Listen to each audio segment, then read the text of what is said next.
네, 사랑의 본이 되는 아름다운 교회 공동체 이런 제목으로 디모데전서 5장 1절에서 16절 말씀 우리 함께 나누도록 하겠습니다.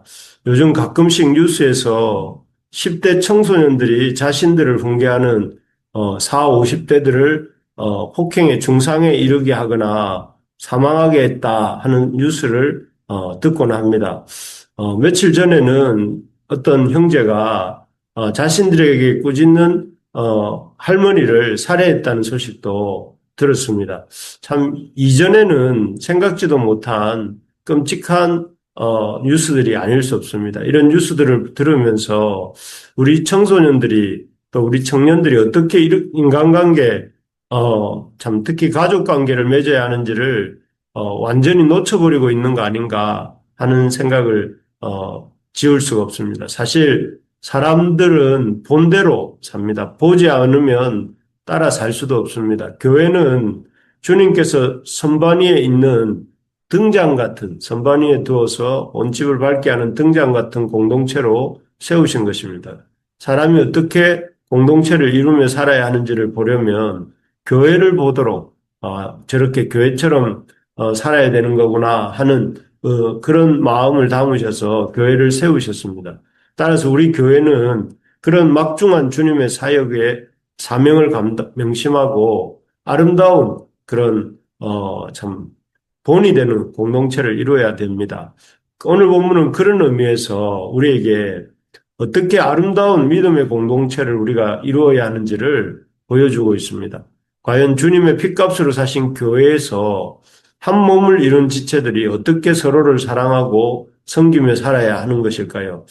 교회 영적 지도자인 디모데를 향한 바울의 당부를 통해서 교회가 교회다워지는 법, 사람이 함께 사는 법에 대해서 함께 생각해 보고자 합니다.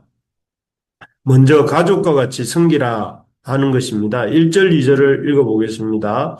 늙은이를 꾸짖지 말고 권하되 아버지에게 하듯하며 젊은이에게는 형제에게 하듯하고 늙은 여자에게는 어머니에게 하듯하며 젊은 여자에게는 온전히 깨끗함으로 자매에게 하듯하라 이렇게 되어 있습니다. 여기에 보면 교회 안에 나이 든 남성도는 아버지 대하듯 하고 또 여성도 나이든 여성도는 어머니 대하듯 하며 젊은이는 형제에게 대하듯 하고 또 젊은 여자는 친누이를 대하듯이 하라 이렇게 말씀하고 있습니다. 사실 디모데 같이 교회 영적 지도자쯤 되면 교회의 성도들을 은근히 함부로 대해도 되는 듯이 착각할 수도 있습니다. 그래서 말도 영적인 지도자들이 성도들에게 반말 비슷하게 하거나 아니면 윗사람이 아랫사람을 대하듯이 이렇게 해라 저렇게 해라 하는 식으로 지시하듯 말하기도 합니다. 그리고 신자들은 또 오히려 그런 사람들을 보면서 카리스마가 있다고 하고 또 더 쩔쩔매면서 따라가기도 합니다. 하지만 주 안에 있는 사람이라면 이렇게 성도들을 대해서는 안 됩니다. 마치 우리가 가정에서 나이 드신 부모님이라 할지라도 존중하면서 대하듯이 손아래 형제 자매들을 아끼고 또 사랑으로 섬기듯이 존중하며 서로 사랑으로 섬겨야 하는 것입니다. 어, 그, 그래서 그렇게 예를 갖춘 존중과 사랑과 섬김이 오고 가는 곳이 교회가 되어야 되는 것입니다. 그래서 하나님의 참 교회는 이런 서로 존중하고 사랑하는 서로 섬기고 또 귀히 여기는 그런 곳이 교회가 되어야 되고 그런 곳이 그런 교회가 될 때 세상의 본이 되는 이런 우리가 될 수 있는 것입니다.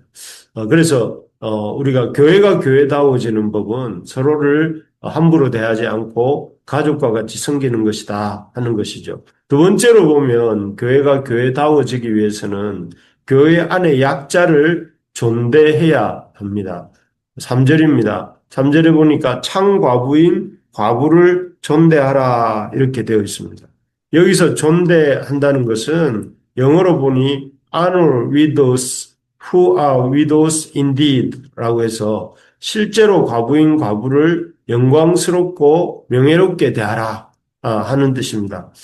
사실 이 디모데가 살고 있던 그 시대나 지금이나 남편이 없는 과부라는 존재는 힘이 없고 약한 존재입니다. 그래서 구약 성경 레위기나 신명기 같은 데에서는 율법을 말씀할 때 과부와 고아, 나그네는 항상 같이 언급을 하곤 하죠. 즉 과부는 부모가 없는 고아나 또는 국가가 없는 나그네처럼 힘없고 약한 존재라는 것이죠. 그래서 교회에서는 이렇게 세상에서처럼 힘과 능력이 있는 자를, 세상에서는 힘과 능력이 있는 자를 높이지만, 세상에서처럼 힘과 능력이 있는 자를 높이지 말고, 힘과 능력이 없지만, 그러나 창과부인 자, 즉, 하나님께 소망을 두고 힘써 자녀들을 양육하며 나그네를 대접하고 또 환난당한 자를 구제하기에 힘쓰는 그런 창과부들을 교회 안에서 영광스럽고 명예롭게 대하라 하는 뜻입니다. 그래서 이 과부에 대한 이야기들을 길게 3절부터 16절까지 오늘 읽었던 본문에 언급하면서 강조하고 있는 것입니다. 교회가 하나님이 세우신 공동체다워지려면 과부처럼 힘이 없는 존재지만 자기가 맡은 자리에서 하나님께 소망을 두고 또 자기에게 맡겨주신 사명들을 감당하면서 나그네를 대접하고 환난당한 자를 구제하기에 힘쓰는 그런 사람이 많아지고 또 그런 사람들을 영광스럽게 명예롭게 대하는 그런 공동체가 되어야 한다 하는 것입니다. 바라기는 우리 부르심의 교회가 그런 교회가 되기를 소망합니다. 하나님께서 맡겨주신 자리가 어디든지 그 자리를 충성스럽게 지키고 또 그렇게 충성스럽게 자기 직분을 지키며 감당하는 사람들로 들을 귀하게 여기는 그런 교회가 우리 교회가 되기를 소망합니다. 그래서 우리 모두가 서로를 존대히 여기는 존중하고 명예롭게 대우하는 그런 교회가 되기를 소망합니다. 그래서 서로를 어머니처럼 또 아버지처럼 또 형제처럼 누이처럼 그리고 서로를 존귀히 여기고 존중하면서 귀하게 여기는 그런 우리 교회가 되기를 소망합니다. 마지막으로 교회가 교회다워지기 위해서는 첫째는 서로를 가족처럼 대해야 된다고 했다면 두 번째로는 교회의 약자들을 존대히 여겨야 된다고 했는데요. 마지막으로는 선한 지혜를 가지고 도와라 하는 것입니다. 교회의 구제명부에 올리지 말아야 할 젊은 과부에 대해서 11절부터 언급하는 이유가 이 선한 지혜를 가지고 서로를 도와야 된다 하는 것을 보여주기 위함인데요. 구제라는 명분 때문에 모든 과부를 교회가 다 구제해야 되는 것은 아니라는 것입니다. 4절에 보니 부양할 능력이 있는 자녀나 손자들이 있는 과부는 그 자녀와 손자들이 그 부양의 의무를 졌습니다. 또 9절에 보니 60이 되지 않은 가구, 60이 되지 않은 가구, 즉 자신의 손으로 일할 능력이 있는 과부 역시 교회가 돌볼 명부에 올리지 않았습니다. 그리고 또 11절에 보면 언제든지 제가하여 새로운 삶을 시작할 수 있는 젊은 가구 역시 교회의 돌봄 대상에 해당되지 않았습니다. 즉 구제를 위해 과부이기만 하면 나이가 많건 적건 일할 능력이 있건 없건 부양할 가족이 있건 없건 상관하지 않으면서 구제명부에 이름을 올려놓고 기계적으로 도매급으로 구제하면 안 된다 하는 것입니다. 꼼꼼하게 그 같은 과부라 할지라도 꼼꼼하게 들여다보면서 이렇게 하나님이 주신 지혜를 가지고 참과부를 한 사람 한 사람 잘 구별해서 이렇게 참으로 60세 이상인 자로서 하나님께 소망을 두고 나그네를 잘 대접하고 자녀를 잘 양육하며 교회의 본이 되는 그런 과부를 교회가 책임을 지고 구제를 하라 하는 것입니다. 우리가 교회를 하나님의 교회로 세워가려고 한다면 낭만적인 생각만 가지고서는 안 됩니다. 하나님이 주신 지혜를 가지고 그 지혜에서 나오는 분별력으로 교회를 세워가야 된다 하는 것입니다.